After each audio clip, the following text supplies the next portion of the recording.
Hey everyone, it's me, Tori.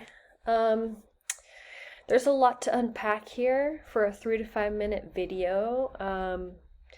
So let's get started. We're talking about Jane, right? Who works with Young, I want to say.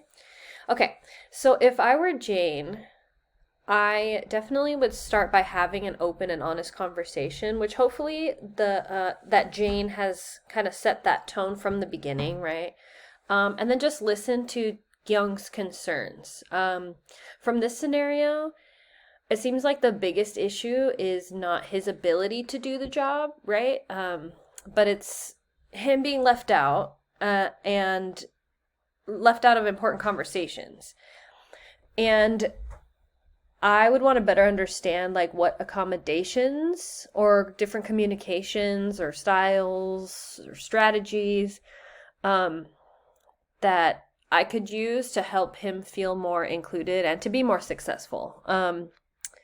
Because that is uncomfortable, right? And I would approach that situation by looking to see how the team communicates with each other, and rather than placing responsibility solely on Gyang, right?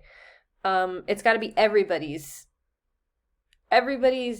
trying to be successful together, so they have to work together to fix their little um, opportunities, we'll call them. So many decisions are being made through informal hallway conversations, according to this, and I would definitely encourage the team to just document anything and then send them in emails. I mean, we know he's using a cochlear implant, needs to be able to read, like, look at your lips when you're talking. So those kinds of conversations are leaving him out of the loop.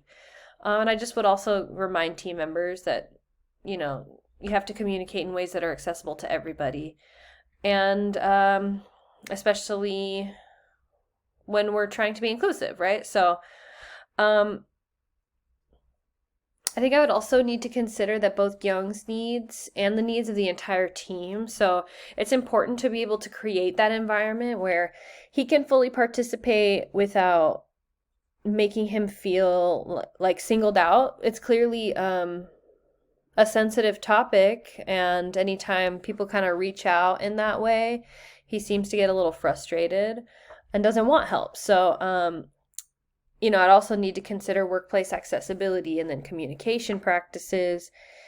And that's kind of like important because that way the important information is always being relayed to everybody. So, one thing that stood out to me from our course resources that I'm going to quote or discuss really quick is that in one of the readings, it said that disability becomes more common as people age, and disabilities can also occur unexpectedly through accidents or illnesses. And I think this is just a good reminder that accessibility benefits everyone, not just one employee. And so being able to create inclusive workplaces and like support those employees, it will just help for future diverse needs. And it's true, right? Like as we age, as we get older, at some point a disability could be a possibility. And it's not okay to only care about people with disabilities when you are someone with a disability, So I kind of like that perspective. But other perspectives that are important to consider include Young's perspective as an employee with hearing loss. So the perspectives of his teammates who might not fully understand the challenges he's experiencing is important to consider. And it's the organization's responsibility to make sure that everyone is accommodated. So looking at the situation from different angles can really help create a solution. Having that open communication set the tone from the beginning. And then I think that supports inclusion and helps the entire team work more effectively together. So that's my take. Let me know what you think.